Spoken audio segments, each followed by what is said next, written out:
ভূতের আতঙ্কে আতঙ্কিত বাসিন্দারা। মাঝে মাঝে দেখা যাচ্ছে নাকি একটি বাচ্চা মেয়ে তেঁতুল গাছের তলায় বসে থাকছে মাঝরাতে আর চিৎকার করে বলছে দিদি ফিরে আয়, আর তারপরেই নাকি ভ্যানিশ। সুপারি গাছে দেখা যাচ্ছে মানব আকৃতির একটি সাদা ছায়া ঘুরে বেড়াচ্ছে। লোকমুখে এই ভূতের কথা ছড়িয়ে পড়ছে মুহূর্তের মধ্যে এলাকায়, ফলে আতঙ্কগ্রস্ত অশোকনগরের ৮ নম্বর রোডের সাধারণ মানুষ। আসলে ঘটনাটি কি ঘটেছে দেখার জন্য ঘটনাস্থলে পৌঁছেছিল আমাদের প্রতিনিধিরা। তারপর কি দেখা গেল দেখুন।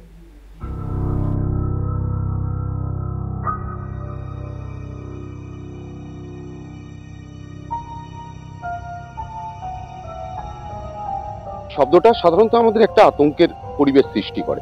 আর আজকে আমরা যে জায়গাটায় এসেছি এটা অশোকনগর। বিগত ৭-৮ দিন ধরে একটা আতঙ্কের পরিবেশ তৈরি হয়ে রয়েছে এই অঞ্চলে। আতঙ্কটা কি? আমি ওই রাস্তা থেকে তাকিয়েছি, কিন্তু তাকানোর পরে আমাকে কোনো একটা বুনো ডেকেছে, আমি এটুকুনি দেখেছি। পিছনে পিছনে যাইতেছিল, তেঁতুল গাছ পর্যন্ত যাই গেছে, আর দেখে না। দেখে আমি বুঝতে পেরেছি এটা সাধারণ মানুষ নয়, সুতরাং ওদেরকে আমার নিরাপত্তাভাবে নিয়ে যেতে হবে বাড়িতে। তখন আমি ওদেরকে কিছু বললাম না।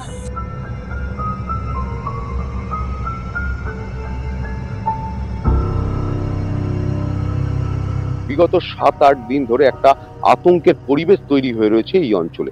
আতঙ্কটা কি? এই আতঙ্কটা হলো যে এই যে তেঁতুল গাছটা দেখতে পাচ্ছেন, এখানে একটা তেঁতুল গাছ দেখা যাচ্ছে। এই তেঁতুল গাছের গোড়াতে এই নিচে একটা বাচ্চা মেয়ে এখানে নাকি বসে বসে কাঁদছিল, এবং সেই কাঁদার পরে সে শুধু বলছিল দিদি আয় দিদি আয়। এবং সেই ভিডিওটা বিভিন্ন জায়গায় ছড়িয়ে পড়ে, এবং ছড়িয়ে পড়ার পরেই কিন্তু মানুষ একটা আতঙ্কের পরিবেশ তৈরি হয়। এবং সেই মানুষের মধ্যে যখনই আতঙ্কের পরিবেশ তৈরি হয়, তারপরেই যেটা হয় সাধারণত দেখা যায় যে একটার পর একটা গল্প বেরিয়ে আসছে। তারপরেই দেখা গেছে আমরা এখান থেকে যে জায়গাটা দাঁড়িয়ে রয়েছি তার অদূরে একটা জায়গায় সেখানে কিন্তু রয়েছে, সেখানে কিছু মানুষ নাকি দেখেছে যে একটা গাছের ভিতর কি সাদা মতন একটা উড়ে চলে যাচ্ছে। অর্থাৎ কারোর কিন্তু একটা অবয়ব দেখেছে, কেউ স্পেসিফিক ভাবে বলতে পারবে না যে আমরা এই জিনিসটা দেখেছি। তবে এখানে এখন যা পরিবেশ হচ্ছে আপনারা দেখতে পাচ্ছেন যে আশেপাশে আলো জ্বলছে, বাড়িঘরে আলো জ্বলছে, তা সত্ত্বেও এখানকার মানুষ নাকি আতঙ্কিত হয়ে রয়েছে, কারণ তারা মনে করছেন যেখানে একটা অশুভ আত্মা ঘুরে বেড়াচ্ছে। এবং অশুভ আত্মাটা কি? একটা বাচ্চার আত্মা, এবং সেই বাচ্চা এই অঞ্চলে নাকি এখনো বিভিন্ন জায়গায় মানুষ দেখতে পাচ্ছেন, এবং তারা মনে করছেন যে সে বাচ্চাটা অতৃপ্ত ভাবে এখানে ঘুরে বেড়াচ্ছে। আমি আমার বাড়ির পাশে একটা বৌদির বাড়িতে বসে গল্প করছিলাম। করতে করতে আমি বাড়ি এসেছি। বাড়ি এসে আমি মাকে ফোন করেছি। মাকে ফোন করার পর আমাদের বাড়ির এই সামনের গলি অবধি গিয়ে আমি ওই রাস্তা থেকে তাকিয়েছি, কিন্তু তাকানোর পরে আমাকে কোনো একটা বুনো ডেকেছে, আমি এটুকুনি দেখেছি। দেখে আমি ওই গলিটার ওখানে গেছিলাম। গিয়ে ওখানে আমি আমার মামাকে দেখেছি। মামাকে দেখে আমি হাফ দূর রাস্তা অব্দি এসেছি। আসার পর আমি আবার গেছি। তারপরে আমি ওখানে দেখেছি যে একটা বুনো আমাকে ডাকছিল যে দিদি এদিকে একটু আসো, কিন্তু আমি ভয়ের চোটে ওইদিকে যাইনি। তারপরে ঠিক আমি বলতে পারবো না আমার কি হয়েছে। হ্যাঁ, বাচ্চা বুনোকে আমি হ্যাঁ ওখানেই দেখেছি। রাতে তখন 12টা প্রায় 35-40 হবে। তো সেই টাইমে আমরা ফিরছিলাম। তো ফেরার পথে আমাদের বাড়ির ঠিক কাছেই হবে রাজা রানাদের বাড়ি বলে। তো ওদের বাড়ির ওখানে যখন আমরা আসি, তখন ওদের বাড়ির কোনার সাইডটাতে একটা আম গাছ, ছোটোখাটো একটা আম গাছে, মানে সেটাকে এত অজস্র পরিমাণে ঝাঁকাচ্ছিল, আম গাছটাকে নাড়াচ্ছিল। তো সেটা দেখে দেখার জন্য, আমরা ওয়াচ করার জন্য, তো আমার মেয়েরা প্রথমে ওটাকে আমাকে জিজ্ঞাসা করে, বাবা গাছটা এরকম কেন নড়ছে?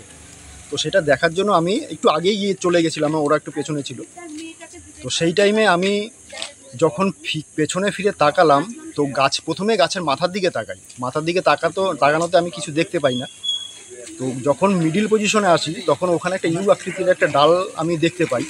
তো সেই ডালে কোনো একজন মহিলা বসেছিলেন, যার আকৃতি একটা সাধারণ মানুষের থেকে সম্পূর্ণটাই আলাদা। মানে সামনের থেকে চুল ছাড়া সম্পূর্ণটাই, শরীরে কোনো বস্ত্র নেই, পাটা খুব লম্বা। তো প্রথমে হয়তো আমি ভেবেছিলাম হয়তো হনুমান কিছু একটা হবে, কিন্তু সেটা নয়। আমি যা দেখলাম সেটা নয়, হনুমান অত বড় সাইজ হতে পারে না। তো আমি ওটা দেখে আমার মেয়ে তখন জিজ্ঞেস করলো, বাবা ওটা কী? মেয়েও দেখেছে। মেয়ে যখন ওটা ওখান থেকে নেমে যখন পেছন থেকে ওর হয়ে ছায়া হয়ে বেরিয়ে গেছে, তখন আমার মেয়েও দেখেছে যে বাবা এখান থেকে কি বেরিয়ে গেল একটা। তো আমি বুঝতে পেরেছি এটা সাধারণ মানুষ নয়, সুতরাং ওদেরকে আমার নিরাপত্তাভাবে নিয়ে যেতে হবে বাড়িতে। তখন আমি ওদেরকে কিছু বললাম না। না বলে আমি আমার ছোট মেয়ের হাত ধরে যথারীতি আমি আমার বাড়িতে গিয়ে পৌঁছাই। বাড়িতে সেদিন রাত্রেবেলায় আমি কিছু বলিনি, যাতে ওরা ভয় না পায়। কি মনে হচ্ছে এটা কি কোনো কিছু প্রেতাত্মা বা মানুষ সেজে ভয় দেখাচ্ছে? না না, এটা সম্ভবত এটা মানুষ নয়, কারণ আমি সেটা ভালো করে ওয়াচ করেছি, আমি সাহস করে দেখেছি, আমি বুকের পাটা জোরে মানে শক্ত করে আমি সেটা ভালো করেই দেখেছি। এটা কোনো সাধারণ মানুষ নয় বা কোনো কেউ যে ভয় দেখাবে বা কিছু ওই রাত্রে ওই টাইমে কোনো মহিলা এইভাবে ভয় দেখাতে পারে না। আর ভয় দেখিয়ে ওই টাইমে সেকেন্ডের মধ্যে কোথায় উধাও হয়ে যাবে। এর আগেও আমরা একাধিক জায়গায় গিয়েছিলাম, বিভিন্ন সময় বিভিন্ন ভূতের যখনই গল্প শুনেছি কোনো জায়গায় বা ভূতের কাহিনী শুনেছি, সে কখনো ব্রিজের উপর হোক, যেটা চিনার পার্কের সামনে যে ব্রিজ আছে হলদিরামের, সেই ব্রিজের উপর একটা সময় আতঙ্কের পরিবেশ তৈরি হয়েছিল, সেখানেও নাকি কাকে দেখা যাচ্ছিল। তারপরে যদি আমরা বলি বেনাগ্রাম অর্থাৎ আসানসোলের মাঝখানে যে গ্রামটা, সেই গ্রামের বহু মানুষ ভূতের ভয়ে কিন্তু একদিনে তারা বাড়ি ছাড়া হয়ে গিয়েছে। অর্থাৎ এই ভূতের ভয় এমন একটা আতঙ্কের পরিবেশ তৈরি করে এবং সেটা আস্তে আস্তে লোক মুখে ছড়িয়ে পড়ে। সেই ছড়িয়ে পড়ার পরে কিন্তু আতঙ্কের মহলটা এটা আরো তৈরি হয় এবং মানুষের মনেও আস্তে আস্তে দানা বাঁধতে থাকে। তখনই একটা হ্যালুসিনেশনের সৃষ্টি হয়, অর্থাৎ কোনো মানুষ যাচ্ছে এবং সেখানে দেখতে পায় যে হয়তো কিছু একটা কেউ দাঁড়িয়ে রয়েছে, তখন থেকে আর একটা গল্প বেরোয়। অর্থাৎ গল্পের পর গল্প, তারপরে গল্প, তারপরে একটা পরিবেশ তৈরি হয়, আতঙ্কের পরিবেশ। এই অশোকনগরেও কিন্তু তৈরি হয়েছে, বিগত 7-8 দিন ধরে এই বিষয়টা তৈরি হয়েছে। এখানে আমরা যে জায়গাটা দেখাতে নিয়ে যাব, এখানে আমাদের সঙ্গে আছে যুক্তিবাদী মঞ্চের তিনি প্রদীপবাবু রয়েছেন আমাদের সঙ্গে, তারাও কিন্তু খবর পেয়ে ঘটনাস্থলে চলে এসেছেন। আমি প্রদীপবাবুকে বলবো, প্রদীপদা, এখানে যে জায়গাটা, যে পরিবেশটা দেখানো হচ্ছিল, সেই পরিবেশটা এখানে কোথায় যে ভূত দেখা গেছে, কোন গাছের উপরে, সেটাও যদি একটু বলেন। এইখানে আম গাছ আছে, আম গাছে রাত্রেবেলা ওই ওনারা কোনো অনুষ্ঠান বাড়ি থেকে ফিরতে গিয়ে ওনার ওয়াইফ আর বাচ্চা মেয়ে উনি তিনজন মিলে আসতে গিয়ে উনি হচ্ছে এখানটাতেই সামনেই আম গাছটা আছে, আম গাছটাতে নাকি কেউ বসেছিল, নেমে চলে গেল বা গাছটা নড়ে বসেছে, তার মনে হয়েছে কিছু একটা বসেছিলেন, কোন একটা নগ্ন নারী দেহ উনি বলার সময়। এবং তার মেয়ে আবার বলছে ওইখানটাতে যেখানটাতে ওই তেঁতুল গাছের নিচটাতেই কোনো একটা বাচ্চা মেয়ে বসেছিল, সেই মেয়েটাই হচ্ছে দিদি দিদি বলে ডেকে হচ্ছে আয় আয়। তারপরে আবার যখন ফট করে গেল তখন আর সে আর তাকে দেখতে পায়নি। তখন সে মনে হলো একটা হাওয়া চলে গেছে বলে সে মনে করেছে, তার কথা অনুযায়ী।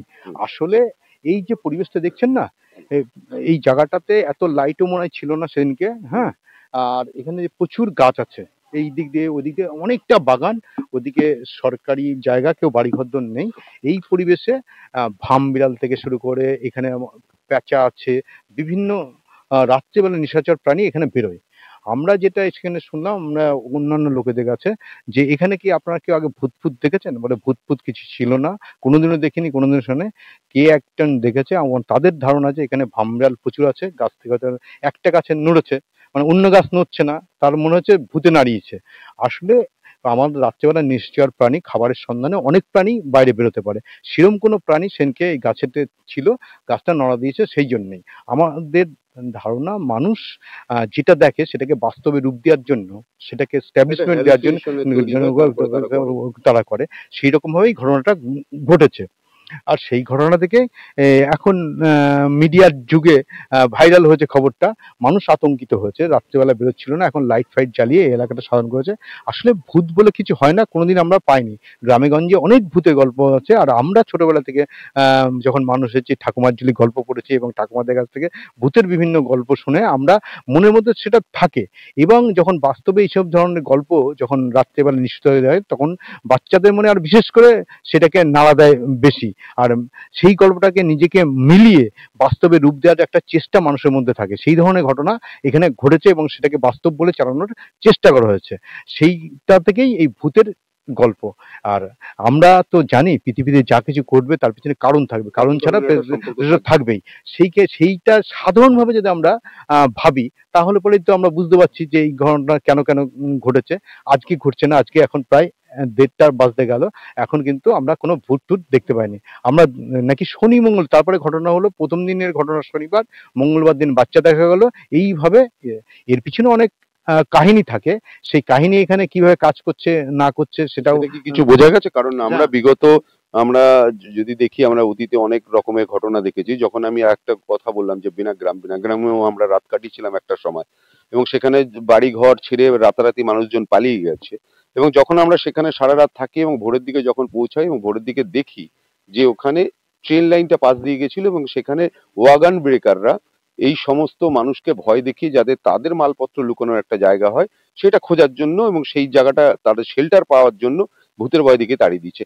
এখানে কি সেরকম ধরনের কোনো না, কারণ থাকতে পারে? সেরকম বা ধরনের এখানে কোনো জমি জায়গার ল্যান্ড সাধারণত এরকম হয় যে অনেক ক্ষেত্রে দেখা গেছে এগুলো যে জমির থেকে সরানোর জন্য ভূতের ভয় দেখিয়ে বাড়িটাকে খালি করার জন্য এ- হয়। এরকম ঘটনা ম্যাক্সিমাম জায়গায় ঘটে। এই অশোকনগরেই একটা বিএড কলেজে মিউজিক সিস্টেম চালু করে সেখানে ভূতের আমদানি করা হয়েছিল।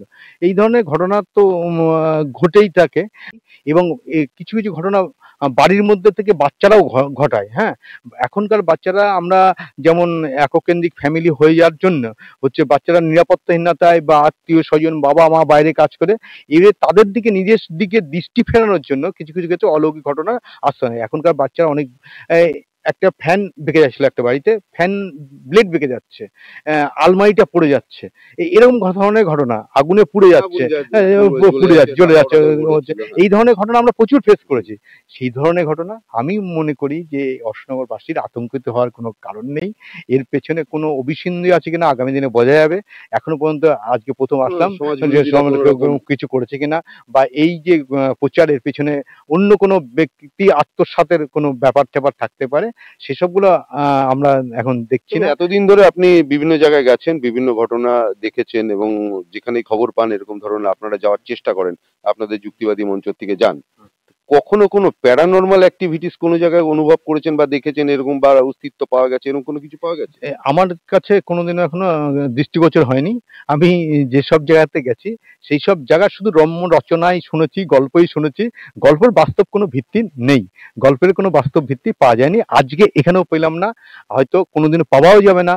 কিন্তু আমাদের যে গল্পগুলো ঠাকুমার ঝুলি থেকে শুরু করে পরপর এসে আসছে, আজকের দিনে দাঁড়িয়ে আরেকটা উদাহরণ আপনাকে দিচ্ছি যে আমাদের লোকসাহিত্য যেমন মনসা মঙ্গল, তারপরে আপনার অনেক গল্পে অনেক কিছু আছে। তার মধ্যে দেখবেন সবচাইতে বেশি মনসার উপরে যে সমস্ত কাব্যগ্রন্থ মানুষের মনে এমনভাবে স্টে করেছে, তার জন্যই আজকের দিনে দাঁড়িয়েও মানুষকে সাপে কামড়ার ফলে আমরা ওঝার কাছে নিয়ে যাচ্ছে। গত পরশুদিন একজন মারা গেছে, হ্যাঁ, তাদেরকে হসপিটালে নিচ্ছেন না। মানে এতটাই প্রভাব বিস্তার করে। সেমনি শিশু মনেও এইরকম ভূতের গল্প পড়ে পড়ে সেটাকে বাস্তবে রূপ দেওয়ার জন্য অনেক বাচ্চারা এরকম ধরনের গল্প বলে। এখানে আমরা কাউকে অপরাধী বলছি না, এটা হচ্ছে আমাদের মানসিক একটা ব্যাপার। এর থেকে আমাদের বেরোতে হবে, যারা বুঝি তাদেরকে এই দায়িত্ব নিতে হবে, বাচ্চাদেরকে এই অলৌকিক কাণ্ড কারখানাতে বের করে নিয়ে আসতে হবে, নিয়ে এসে যুক্তিবাদী করে তুলতে হবে। তাহলে পরে আমরা ভালো থাকতে পারবো, ওই বাচ্চাদেরকে আগামী দিনে সুন্দর ভবিষ্যৎ দিতে পারবো।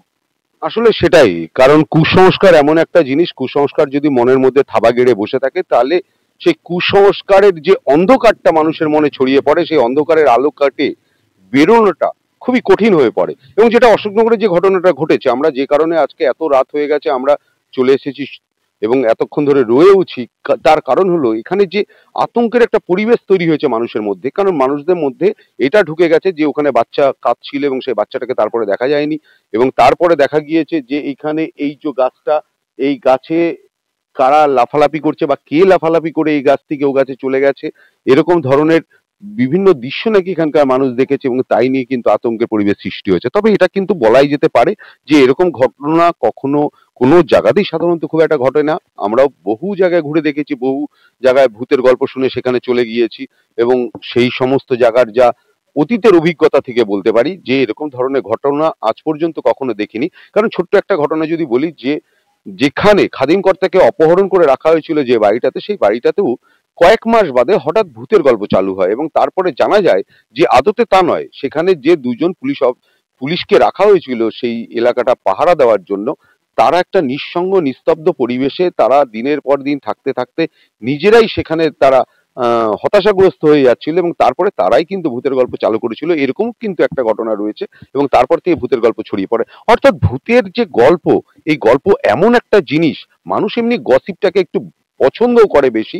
সেই কারণে যখনই কোনো একটা ঘটনার কিছু একটা আভাস কোথাও আসে এবং তা সেটা গুজব হোক বা যে কোনো ঘটনাই হোক, মানুষ কিন্তু তার সত্যতা যাচাই করার আগে সেটা কিন্তু লোকমুখে আস্তে আস্তে ছড়িয়ে পড়ে।